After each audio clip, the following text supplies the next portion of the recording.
9 जून 2022 के editorial and article analysis में मैं प्रशांत मावानी आप सभी का बहुत बहुत हार्दिक रूप से स्वागत करता हूं। I hope you are doing good this morning dear friends. आज हमारे टेबल पर हैं 4 interesting topics. Food safety index के बारे में बात करने वाले हैं। Then we have remote voting, एक नया कॉन्सेप्ट है, इंटरेस्टिंग है।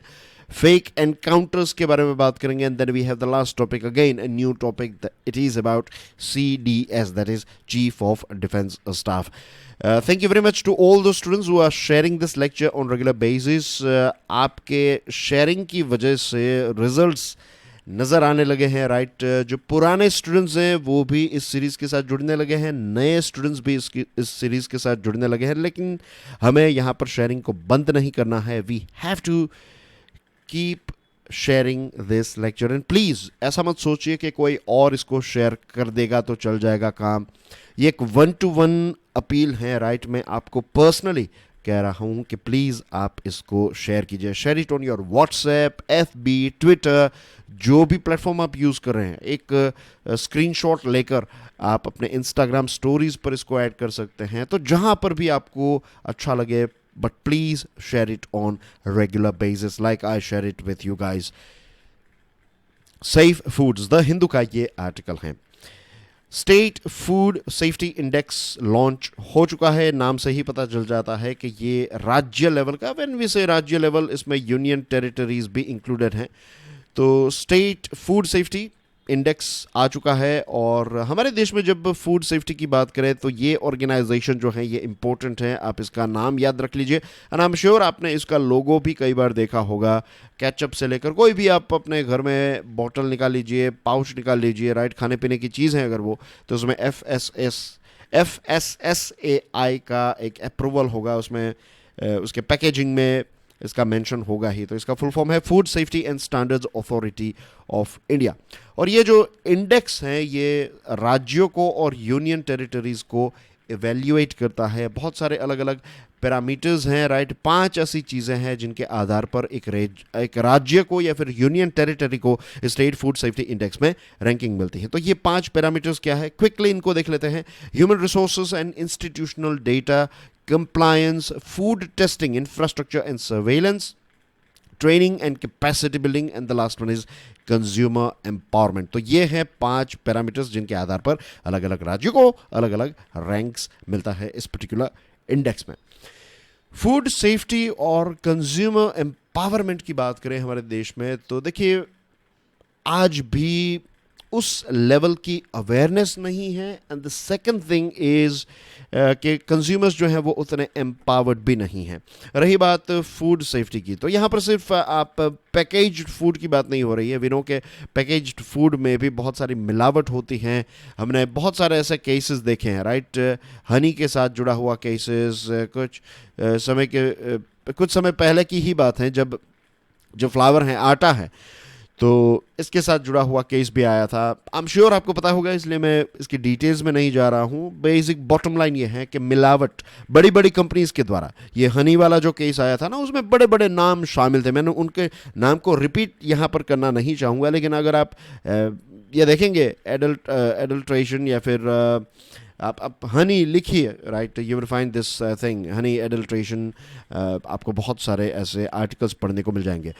तो बड़ी बड़ी कंपनीज भी ये करती हैं, बड़ी बड़ी ब्रांड्स ऐसा करती हैं। छोटी छोटी ब्रांड्स के बारे में तो भूल ही जाइए। फिर करप्शन भी उतना ज़्यादा है, right. I give you one example. जिस जगह पर मैं रहता हूँ, right, I live in Rajkot, right. अब राजकोट डिस्ट्रिक्ट में मेरा जो होम टाउन है दैट इज़ गोंडल। और ये जो गोंडल हैं, it was famous for, when I was a child, उस समय पर भी Gondal was famous for oil mills, right. Oil निकालते हैं क्योंकि ग्राउंड नट ऑयल जो है, यहाँ की जो मूंगफली है वो काफ़ी अच्छी क्वालिटी रहती है, तो इसमें से ग्राउंड नट ऑयल जो है वो निकाला जाता है। अब आप यहाँ पर देखिए कि यू विल फाइंड कि धड़ाधड़ इसमें मिलावट होती है, राइट। और एक कल्चर है यहाँ का कि if you know some people, अगर आप कुछ लोगों को जानते हैं, किसानों को जानते हैं और ऑयल मिल वालों को जानते हैं, तो आप अच्छी क्वालिटी की मूंगफली लेकर जाइए, वहाँ पर आपके सामने वो ऑयल निकाल कर देंगे पूरे मशीन में, आपको बैठना है, आपको डिब्बे जो हैं वो फिलअप कर देंगे and then you can pay the money and you can leave. वरना फिर अगर मार्केट में से लेंगे तो उसमें मिलावट थोड़ी बहुत होती है, ऐसा ओपनली कहा जाता है, लेकिन FSSAI के द्वारा जो है वो ग्रीन सिग्नल दिया जाता है। तो करप्शन भी है, कंज्यूमर एम्पावरमेंट जो है वो ना, अब सारी चीज़ों के अंदर, आप बिस्किट के पैकेट के पीछे भी लिखा हुआ होता है कि अगर आपको स्वाद में कुछ गड़बड़ लगे, कुछ ऐसा कुछ लगे, then you can complain on this number. लेकिन कौन इसमें कंप्लेन करता है? ना के बराबर लोग जो हैं वो शायद पैकेजेस को पढ़ते हैं, थिंग्स लाइक दैट। तो एम्पावरमेंट की बात है, फूड सेफ्टी की बात है, और इसके अलावा रेस्टोरेंट्स और उनमें चले जाइए, देन यू विल फाइंड के ये सारी चीज़ें जो हैं वो काफ़ी मिलावट और ये सारी चीज़ें काफ़ी कॉमन है। पैसे बचाने और प्रॉफिट इंक्रीज करने के लिए ये सारी प्रैक्टिसेस जो हैं वो की जाती हैं। एनफोर्समेंट जो हैं ये बहुत ही लैक्स हैं। अगेन क्यों एनफोर्समेंट लैक्स हैं? वही कॉमन पुराने इश्यूज, मैन पावर उतना नहीं है और करप्शन है, ऑल दिस थिंग्स जो दूसरे डिपार्टमेंट्स में है वही सारी डिपार्टमेंट की चीज़ें। तो एनफोर्समेंट जो है वो उतना अच्छा तगड़ा नहीं है। रही बात फूड सेफ्टी इंडेक्स की, तो टॉप पोजीशन पर हैं तमिलनाडु, राइट। 17 लार्ज स्टेट्स में तमिलनाडु इज़ नंबर 1। और दूसरे अगर सदर्न स्टेट्स की बात करें, केरला है, तेलंगाना है, आंध्र प्रदेश है, कर्नाटका है, तो उनका परफॉर्मेंस इतना कोई ख़ास नहीं है। एक इंटरेस्टिंग बात यह है कि सदर्न स्टेट्स जो हैं हमारे देश में बाकी के सोशियो इकोनॉमिक इंडिकेटर्स में काफ़ी आगे हैं, southern states, education and health and so many things.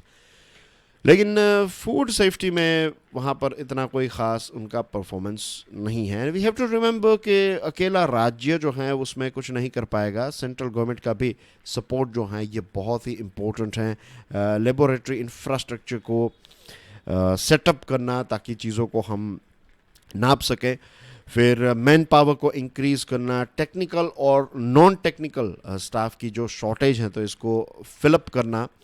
And what we need is that every player in the field of food safety should realize is that each one has a critical role to play and there has to be collective and well coordinated action. जितने भी लोग food safety के साथ जुड़े हुए हैं, इसमें officials हों, पॉलिटिशियंस हों, रेस्टोरेंट्स और सारे businesses, right. So they have to make sure के देखिए फूड में जब आप छेड़खानी करते हैं तो किसी की हेल्थ के साथ, किसी के परिवार, किसी के जीवन के साथ छेड़खानी करते हैं, तो इतने तो एथिक्स जो हैं वो होने ही चाहिए। लेकिन एथिक्स से कुछ नहीं होता। एथिक्स आर इम्पोर्टेंट, लेकिन एथिक्स के साथ साथ I would say enforcement is also very very important. No more lost votes, Times of India का ये एक इंटरेस्टिंग आर्टिकल है। इलेक्शन कमीशन ऑफ इंडिया एक नई चीज़ ट्राई करने वाली है। It is going to conduct a pilot project. What is a pilot project? Basically ये शब्द जो है ना, पायलट प्रोजेक्ट का मतलब होता है कि एक छोटा सा ग्रुप लेकर आप एक एक्सपेरिमेंट करेंगे और देखेंगे कि आपको उसमें से क्या रिजल्ट मिलता है।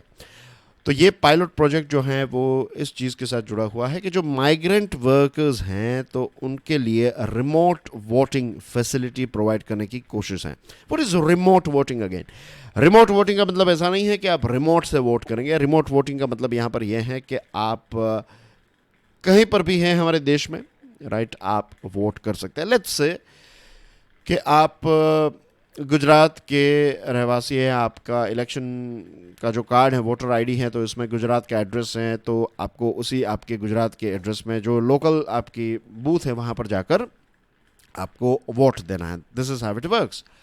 But for what ever reason, अगर आज हैं 9 जून लेट्स से, और 12 जून को एग्जाम्पल ले रहे हैं हम, राइट, दिस इज जस्ट आज 9 है और 12 जून को आपको ट्रैवल करना है। कहाँ पर? लेट्स से आपको मुंबई जाना है for a very important meeting.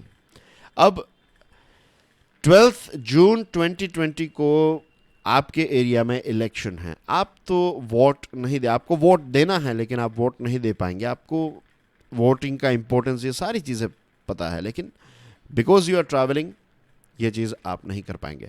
अब चलिए, एक एक व्यक्ति के लिए ये फैसिलिटी जो है वो क्रिएट करना शायद अभी पॉसिबल नहीं है, बट आई वुड से एक दिन आएगा, राइट, ये it's not impossible. E voting जो है that will be available for every one of us, कि आप कहीं पर घर पर बैठकर मोबाइल या फिर कंप्यूटर से भी आप अपना वोट दे सके। इसके बहुत सारे चैलेंजेस हैं, आई डू अंडरस्टैंड, लेकिन ये चीज़ भी आएगी कि बूथ जाने की ज़रूरत नहीं रहेगी आपको। बूथ में जाना है तो जाइए, वरना आप घर से भी वोट दे पाएंगे। तो अभी एक पहला जो स्टेप है उसकी शुरुआत की है, to explore the possibility of remote voting for migrant workers, के जो माइग्रेंट वर्कर्स हैं उनके लिए रिमोट वोटिंग। जो उत्तर प्रदेश का एक व्यक्ति है जो लेट्स से गुजरात में काम कर रहा है, राइट, तो वो उत्तर प्रदेश थोड़ी वापस जाएगा एक दिन के लिए, नहीं, तो वो गुजरात में ही वोट दे दे, ऐसी फैसिलिटी क्रिएट करने की कोशिश जो है वो की जा रही है by election commission of India. और ये इलेक्टोरल डेमोक्रेसी के लिए एक बहुत ही पॉजिटिव चीज़ है। With every citizen, when every citizen has a fair chance to cast a vote, democracy becomes meaningful and equitable। जब हर एक व्यक्ति को वोट देने के लिए मीन्स अधिकार दिया गया है और हर एक व्यक्ति जब वोट दे सके, तो हमारी डेमोक्रेसी जो है वो और ज़्यादा मीनिंगफुल और ज़्यादा इक्विटेबल बन जाती है। क्या आपको पता है 2019 का जो लोकसभा इलेक्शन हुआ उसमें एलिजिबल वोटर्स कितने थे? 910 मिलियन लोग वोटिंग के लिए एलिजिबल थे। पता है कितने लोगों ने 2019 लोकसभा इलेक्शन में वोट मिस कर दिया? 300 मिलियन लोगों ने। 300 मिलियन, रफली स्पीकिंग अमेरिका की जितनी पॉपुलेशन है ना, उतने लोग तो वोट दे ही नहीं पाए 2019 लोकसभा इलेक्शन में। तो ऐसा क्यों हुआ? क्योंकि वो अपने लाइवलीहुड के लिए, बिजनेस के लिए, मजदूरी के लिए, किसी ना किसी रीज़न के लिए वो अपने होम टाउन में नहीं है, जहाँ पर उनका वोटर आईडी रजिस्टर्ड है, जो एड्रेस है वहाँ पर नहीं रह रहे हैं, वो किसी और जगह पर, किसी और डिस्ट्रिक्ट में भी हो सकते हैं, किसी और राज्य में भी हो सकते हैं।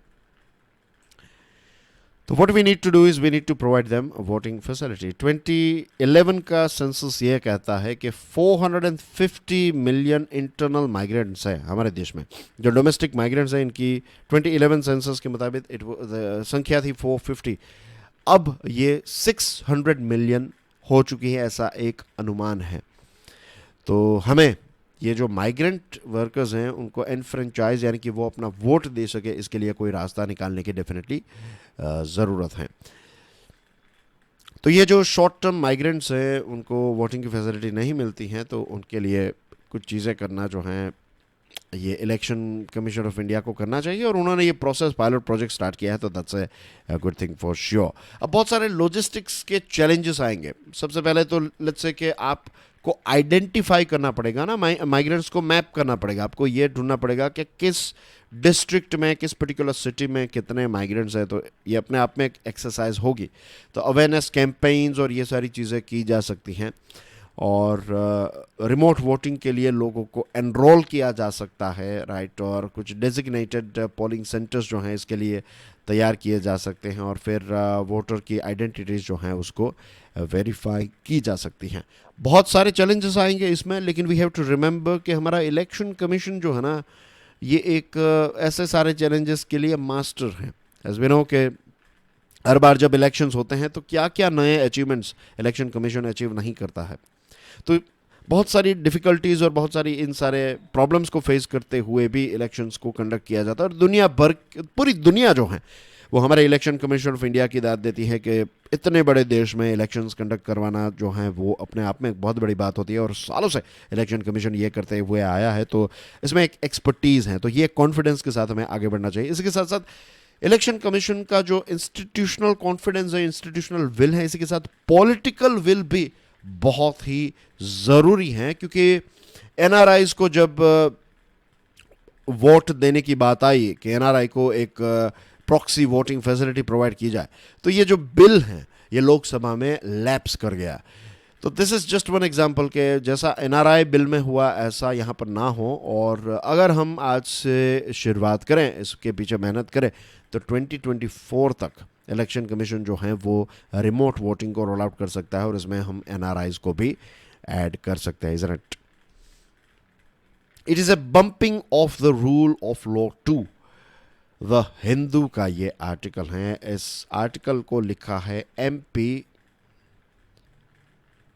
नाथानियल साहब ने। ये IPS ऑफिसर हैं, राइट, CRPF के इंस्पेक्टर जनरल रह चुके हैं। अब एक कमीशन ऑफ इंक्वायरी जो है, इसने अपना रिपोर्ट सबमिट किया है। सुप्रीम कोर्ट ने इस कमेटी को गठित किया, इस कमीशन को गठित किया, और इसके हेड हैं फॉर्मर सुप्रीम कोर्ट के जज जस्टिस VS सिरपुरकर। और ये केस जो है, ये हैदराबाद पुलिस का जो 2019 का फेक एनकाउंटर था उसके साथ जुड़ा हुआ है। इससे पहले भी हमने इस विषय पर बात की थी, हमने बॉटम लाइन को देखा था, हमने ये देखा था कि जो रक्षक हैं वो भक्षक बनेंगे, तो ये चीज़ जो है वो बिल्कुल एक्सेप्टेबल नहीं है। मैंने आपको गर्व पिक्चर का एग्जांपल दिया था, मैंने आपको गंगा जल का एग्जांपल दिया था, आपको याद आ गया होगा कि इससे पहले भी हमने डिस्कशन की थी। तो अगर आप एक नए स्टूडेंट हैं, पहली बार इस सीरीज़ को देख रहे हैं, तो डोंट वरी, राइट। ये भी एक ऐसा आर्टिकल है जिसके कुछ इंपॉर्टेंट पॉइंट्स हम डिस्कस करेंगे, और आपको इसमें से भी बहुत नई चीज़ें जो हैं वो समझने को मिलेगी, और जो पुराने स्टूडेंट्स हैं, रेगुलर स्टूडेंट्स हैं, आपको इसमें ऐड ऑन मिलेगा। अब आपकी स्क्रीन पर जो तस्वीर है ना, ये एक IPS ऑफिसर है, एक बहुत ही सीनियर IPS ऑफिसर थे, ऑफकोर्स अब रिटायर हो चुके हैं। और जो राजीव गांधी साहब का जो मर्डर केस है ना, तो इसमें इन्होंने एक बहुत ही इम्पोर्टेंट रोल प्ले किया था इन्वेस्टिगेशन में। इनका नाम है डॉक्टर नॉट डॉक्टर, सॉरी, इनका नाम है DR कार्तिकेयन। और ये जो DR कार्तिकेयन साहब जो हैं, ये भी इस कमीशन का पार्ट हैं। तो एक बहुत ही क्लीन इमेज है इनकी, राइट। तो ये जब इस कमीशन का पार्ट है, तो दिस इटसेल्फ इंडिकेट्स कि ये कमीशन जो है वो काफ़ी अच्छी तरीके से गठित किया गया है, एंड होपफुली इसका जो रिपोर्ट है, तो इस रिपोर्ट को अगर इम्प्लीमेंट किया जाए या फिर उसके रिकमेंडेशंस को माना जाए, तो हमें इसमें न्याय मिलेगा। देखिए, मैंने इससे पहले भी आपको कई बार बताया है इस चीज़ को कि जब भी कहीं पर रेप केस होता है, गैंग रेप केस या फिर रेप केस या फिर कुछ ऐसे क्राइम्स होते हैं जिसके बारे में जब हम सुनते हैं, तो हमें लगता है कि यार ऐसे लोगों को तो गोली मार देनी चाहिए, ऐसे लोगों को सख्त से सख्त सज़ा मिलनी चाहिए। मुझे भी ऐसा फील होता है, एंड आई एम श्योर जजेस को भी ऐसा फील होता ही होगा, क्योंकि हम सब इंसान हैं। We all are emotional beings, right. तो ऐसा सोचना गलत नहीं है, लेकिन हमें रूल्स को तो फॉलो करना ही चाहिए। अगर हम रूल्स को फॉलो नहीं करेंगे, राइट, तो होगा ये कि अराजकता ही हो जाएगी। यानी कि हर जगह पर ऐसा होगा कि जिनको जो मन में आए वो चीज़ करने लगेगा, तो ऐसे समाज में भी जीना जो है वो पॉसिबल नहीं है। फॉर एग्ज़ाम्पल, आप फ़िलहाल का जो अफ़गानिस्तान है, फ़िलहाल का जो पाकिस्तान है, उसको देख लीजिए। तो we have to follow rules, right. अब इस प्रकार की डिमांड हमारे देश में इसलिए भी हो रही है क्योंकि मीन्स जो एनकाउंटर्स किए जाते हैं और एनकाउंटर स्पेशलिस्ट को काफ़ी रिस्पेक्ट मिलती है एक्सेट्रा, उसके पीछे रीज़न ये है कि जो जस्टिस हैं, जस्टिस डिलीवरी सिस्टम जो हैं, ये बहुत ही स्लो चल रही है। तो लोग जो हैं, मीन्स आज के ज़माने में सारी चीज़ें हमें फ़ास्ट चाहिए, हमारा फूड भी फास्ट हो चुका है, रिजल्ट्स भी हमें फास्ट चाहिए, तो जस्टिस भी हमें फास्ट चाहिए। लाइक आई वुड से जस्टिस फास्ट जो है वो भी डेंजरस है, बट एक राइट टाइम पर तो मिल जाना चाहिए। अब 20-30-40 साल लग जाएंगे किसी एक चीज़ में, तो फिर उसका क्या मतलब है? 1-2 साल में अगर न्याय मिल जाए तो it's a good thing. Nirbhaya का केस जो है उसको कितना वक्त लगा फाइनल जजमेंट को? कुछ 6 साल लगे, इसलिए 6-6.5 साल जितना वक्त लग गया कि ऐसा केस में जो एक ओपन एंड शट केस था कि एक 15-20 दिन महीने के अंदर आप पूरी इंक्वायरी कर सकते हैं और उसके बाद प्रोसेस स्टार्ट हो जाए। तो लेकिन इतना वक्त लग गया, इसमें बहुत सारे लूप होल्स और ये सारी चीज़ें भी जो लोग इसमें एसोसिएटेड होते हैं, फॉर एग्जांपल जो वकील हैं, तो वो भी कुछ ना कुछ अपने क्लाइंट के लिए कोई रास्ता निकालने की कोशिश करेंगे, स्ट्रेच करेंगे, राइट। उनका भी वो काम है, हमें समझना चाहिए। ऐसा नहीं है कि ऐसे वकील जो हैं, मीन्स उनकी प्रोफेशनल इंटीग्रिटी तो है ही कि भले ही अपना क्लाइंट, उनको पता है कि इन लोगों ने कुछ ऐसा गलत किया है, लेकिन फिर भी एज ए मीन्स जस्टिस ये कहता है, कानून ये कहता है कि कितना भी बड़ा गुनहगार क्यों ना हो, उसको भी कोर्ट में अपना पक्ष जो है वो रखने की परमिशन और अधिकार जो है वो मिलना चाहिए। नेचुरल जस्टिस का ये पार्ट है। अब ये जो रिपोर्ट ने चीज़ें सामने रखी हैं, it should be an eye opener, खास करके सीनियर पुलिस ऑफिशियल्स के लिए, कि इमोशंस में आकर आपको कोई भी ऐसे डिसीजंस जो है वो नहीं लेने चाहिए। और यहाँ पर जो हुआ है, it is A pre meditated cold blooded murder, यानी कि पहले से प्लान किया गया था। मीन्स ऐसी स्टोरी बाहर निकाली पुलिस वालों ने कि ये जो 4 अपराधी थे, तो उनको साइट पर जब ले जाया गया तो उन्होंने पुलिस वालों की आंखों में मिट्टी डाल दी और वो भागने की कोशिश कर रहे थे, गन स्नैच करने की कोशिश कर रहे थे। इसकी वजह से उनका मीन्स ऐसी स्टोरी जो है ना, वो बच्चे भी शायद ना माने, ऐसी स्टोरी उन्होंने सामने रखी है। तो law should now take its own course, right. कानून को अपना काम जो है वो करना चाहिए। नवंबर 2017 में उत्तर प्रदेश के चीफ मिनिस्टर योगी आदित्यनाथ साहब ने यह कहा कि क्रिमिनल्स जो हैं वुड बी जेल्ड और किल्ड इन एनकाउंटर्स। तो ये स्टेटमेंट उनका जब आया ना, तो जो लॉ एनफोर्सिंग एजेंसीज हैं उन्होंने क्या सिग्नल लिया इसमें, उनको क्या सिग्नल मिला? उनको ये सिग्नल मिला कि हमें एक फ्री हैंड दिया गया है। क्रिमिनल्स के साथ अगर वो जोर ज़बरदस्ती कर रहे हैं या फिर ऐसा कुछ कर रहे हैं क्रिमिनल्स को डराने के लिए, या फिर what ever reason, right, you can go had, आप अपनी बंदूक जो है उसका फ्रीली इस्तेमाल कर सकते हैं। और फिर यही चीज़ जो है वो आसाम के चीफ मिनिस्टर ने की, बिहार में भी हमें कुछ ऐसी चीज़ें देखने को मिली which is very very dangerous. ये सीनियर पुलिस ऑफिसर्स जो होते हैं ना, उनकी रिस्पॉन्सिबिलिटी होती है कि वो ऐसे इमोशंस में ना आए। कुछ उनके लेट्स से पुलिस इंस्पेक्टर्स, डीवाईएसपीज कुछ ऐसी बातें भी कर रहे हैं या फिर ऐसे फॉर्म में भी हैं, तो इट इज़ देयर रिस्पॉन्सिबिलिटी उनको रोका जाए, राइट। ऐसी परमिशन नहीं देनी चाहिए। दूसरी चीज़, जो मैजिस्ट्रियल इंक्वायरीज होती हैं, अब देखिए लोकल मैजिस्ट्रेट्स जो होते हैं ना, उनको लोकल पुलिस वालों के साथ काम करना होता है। तो कई बार वो जो एक ग्रीन सिग्नल दे देते हैं या फिर उनके द्वारा कंडक्ट की गई इंक्वायरी में आपको सच जानने को नहीं मिलता है। तो इसमें एक सजेशन ये दिया गया है कि बाहर के दूसरे राज्य के जो आउट स्टेट के कुछ ऐसे मजिस्ट्रेट्स हैं, तो उनको अगर ऐसा कोई फेक इनकाउंटर केस है तो ऐसे मजिस्ट्रेट्स को ऑन बोर्ड लाना चाहिए, ताकि एक इम्पार्शियल तरीके से चीज़ों को वो देख सके और सच क्या है वो हमें पता चल सके। लास्ट जो लाइन है वो ये है, या फिर लास्ट जो चीज़ इस चीज़ के साथ जुड़ी हुई है वो ये है, 2011 अगस्त में सुप्रीम कोर्ट की एक बेंच, जस्टिस मार्कंडे काजू साहब और सी के प्रसाद की बेंच ने यह कहा, fake encounter killings by cops are nothing but cold blooded brutal murder which should be treated as the rarest of the rare offence and police personnel responsible for it should be awarded death sentence, they should be hanged. ऐसा supreme court की एक bench ने 2011 में कहा था कि जो रक्षक हैं अगर वही भक्षक बन जाए तो उसको rarest of the rare offence के कैटेगरी में देखकर उसको कड़ी से कड़ी सजा जो है वो हमें देनी चाहिए। Eligibility for CDS, that is chief of defence staff, Tribune का ये आर्टिकल है। वक्त कैसे बीत जाता है और कैसे फटाफट समय जो है वो आगे चला जाता है, पता ही नहीं चलता। इज़न्ट इट 6 महीने हो चुके हैं, कैन यू बिलीव इट। हमारे जो फर्स्ट CDS हैं बिपिन रावत साहब, उनका निधन हुआ, हेलीकॉप्टर क्रैश हुआ, उनके साथ दूसरे भी, उनके मिसेस भी, उनका भी निधन हुआ, और दूसरे भी हमारे ऑफिसर्स जो हैं आर्मी के ऑफिसर्स, तो उनका निधन हुआ था उस हेलीकॉप्टर क्रैश में।